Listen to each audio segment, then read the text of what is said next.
नमस्कार, आपण पाहत आहात आवाज वंचित बहुजनांचा।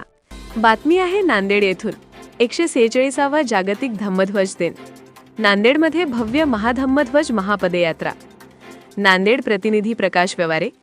श्रामणेर प्रशिक्षण केंद्र खुरगाव नांदुसा तालुका जिल्हा नांदेड यांच्या वतीने 146व्या जागतिक धम्मध्वज दिनानिमित्त दिनांक 8 जानेवारी 2026 रोजी सकाळी 7 वाजता भव्य महाधम्मध्वज महापदयात्रेचे आयोजन करण्यात आले होते।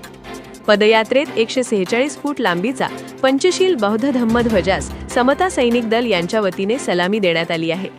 ही महापदयात्रा श्रामणेर प्रशिक्षण केंद्र खुरगाव नांदुसा येथून प्रारंभ होऊन नांदेड शहरातील डॉक्टर बाबासाहेब आंबेडकर यांच्या पुतळ्यापर्यंत काढण्यात आली। पंचशील बौद्ध धम्मध्वजाचे प्रतिकात्मक अर्थ। बौद्ध धर्मातील प्रत्येक धार्मिक कार्यासाठी वापरण्यात येणाऱ्या ध्वजास पंचशील ध्वज असे म्हटले जाते। पंचशील ध्वजाचा जन्म श्रीलंका येथे झाला।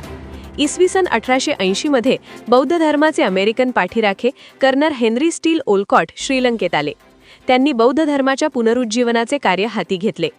इसवी सन 1888 साली वैशाख पौर्णिमेला श्रीलंकेतील प्रसिद्ध कोतोहोन महाविहारात प्रथम पंचशील ध्वज फडकविण्यात आला। कर्नल ओलकॉट व JRD सिल्वा यांच्या सहकार्याने पंचशील ध्वजाची संकल्पना प्रत्यक्षात आली। त्यामुळे कर्नल ओलकॉट यांना पंचशील ध्वजाचे जनक मानले जाते।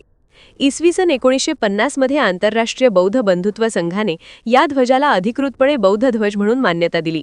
आज हा धम्मध्वज जागतिक बौद्ध एकतेचे प्रतीक बनला आहे।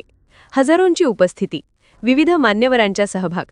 या महापदयात्रेत आयोजक भदंत पय्याबोधी थेरो, भंतेजी शीलरत्न थेरो तसेच भिक्षू संघ व भिक्षुणी संघ मोठ्या संख्येने सहभागी झाले होते।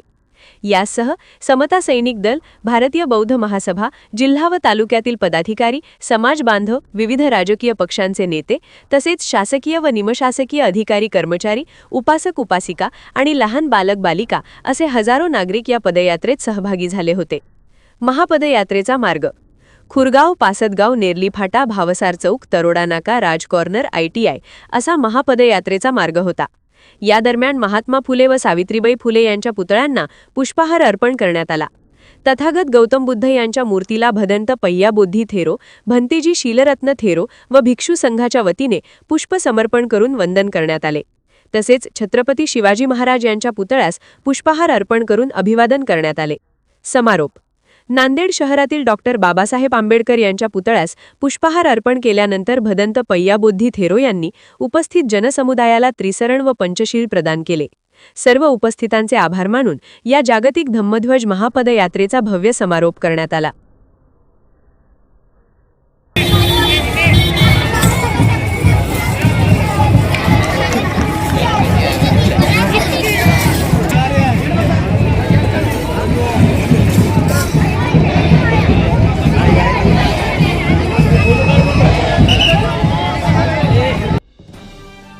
हा व्हिडिओ आवडला असेल तर लाईक करा, मित्रांना शेअर करा आणि हो, सबस्क्राइब करायला विसरू नका, कारण हा आहे आवाज वंचित बहुजनांचा, तुमचा हक्काचा आवाज।